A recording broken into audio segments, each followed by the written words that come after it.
Betsy Gospel Family presents కృపా శ్వేకరణి కృపా వార్త. అందరికీ వందనాలు. ఇది నా ధ్యాన వాక్యం. యోహాను సువార్త 12వ అధ్యాయము 26వ వచనం. ఒకడు నన్ను సేవించిన యెడల నా తండ్రి అతన్ని గణపరచును. బెనెడిక్ట్ ఇటలీలో నర్సియాలో జన్మించాడు. విద్య కోసం రోమ్ వెళ్ళినప్పటికీ అక్కడ అనైతిక జీవనశైలిని చూసి విరక్తుడయ్యాడు. అతని పవిత్రతకు ఆకర్షితులైన అనేక మంది శిష్యులు ఆయనను అనుసరించారు. నర్సియాలోని బెనెడిక్ట్ పశ్చిమ మఠ జీవన పద్ధతిలో స్థాపకుడిగా క్రమశిక్షణ, వినయం మరియు అచంచలమైన విశ్వాసంతో దేవునికి సేవ చేయడానికి తన జీవితాన్ని అంకితం చేశాడు.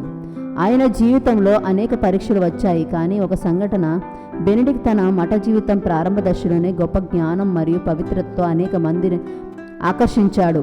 అతని సమీపంలోని ఒక మఠంలోని కొంతమంది సన్యాసులు తమ అనురూపమైన జీవనశైలితో నిరీక్షణ కోల్పోయి బెనెడిక్ట్ను తమ అధిపతిగా మారమని అభ్యర్థించారు.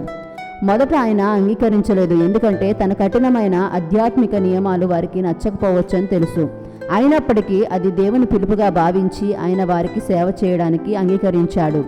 అయితే బెనెడిక్ట్ అంచనా వేసినట్లుగానే అతని క్రమశిక్షణ మరియు విధేయతపై దృష్టి ఉన్న జీవనశైలి మఠంలో కొంతమందికి నచ్చలేదు.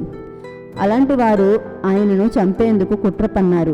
వారు బెనెడిక్ట్ పానీయంలో విషం కలిపారు, కానీ బెనెడిక్ట్ ఆ గిన్నెను చేతిలో పట్టుకొని దానిపై క్రీస్తు నామంలో క్రాస్ గుర్తు వేసి ప్రార్థించాడు.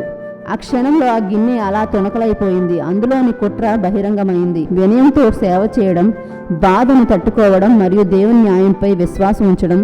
అతను ప్రతీకారం కోరుకోలేకపోయాడు లేదా అధికారాన్ని దుర్వినియోగం చేయలేదు.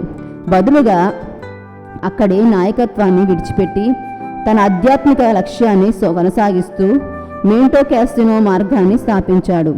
ఇది పశ్చిమ మఠ జీవన విధానానికి కేంద్రంగా మారింది. ఈ పరీక్ష ద్వారా బెనెడిక్ట్ క్రీస్తు సేవ చేయాలంటే ఎంతో విశ్వాసం మరియు పట్టుదల అవసరమో చూపించాడు. మానవులకు నచ్చే గౌరవం కోసం కాకుండా దేవుని నుండి నిజమైన గౌరవాన్ని పొందుకోవడానికి ఆయన తన సేవా మార్గాన్ని నిబంధనతో కొనసాగించాడు. 547 ఏడీలో మరణించినప్పటికీ ఆయన స్థాపించిన బెనెడిక్ట్ మఠ వ్యవస్థను యూరప్లో క్రైస్తవ జీవన విధానాన్ని గాఢంగా ప్రభావితం చేసింది.